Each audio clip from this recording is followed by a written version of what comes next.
Um, how about this one? I love this question. Why is it that some people can have one or two drinks, then stop, and yet I always carry on? I really thought it was me, that I have an addictive personality and that they don't. All right. So the question is, why is it that some people can have one or two drinks and then stop, and then others of us just carry on and don't stop? Oh my gosh, I was really in the carry on and don't stop bucket. I would joke with this friend of mine that went to AA, because sometimes if a bunch of our friends, if it was like all people we knew, left part of their drink, she and I would be like, hey, like, let's clean up. Go and drink everybody else's. We're like, are you going to finish that? Like, if we're leaving the restaurant, are you going to finish that? I'll just down yours and yours and yours. And so we were like the cleanup crew. Like, it was a big joke with us. Oh my gosh. Anyhow, I totally relate to that and understand that.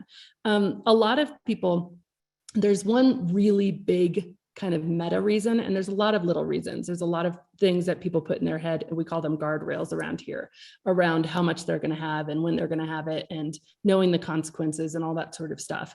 And there is actually some very different personality traits. They're not addictive personality, because each one of these personality traits has a wildly positive side as well as a somewhat negative side. In fact, these personalities are the ones that really change the world, to be honest with you. We do a whole thing on the addictive personality in general, and the same traits that make great things happen can also get us in trouble with addictive substances.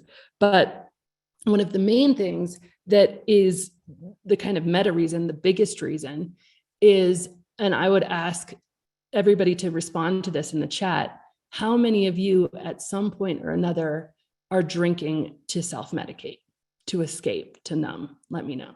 Let me know if that's you. Yeah. When we begin to drink to escape stress, our brains actually respond in a different way chemically.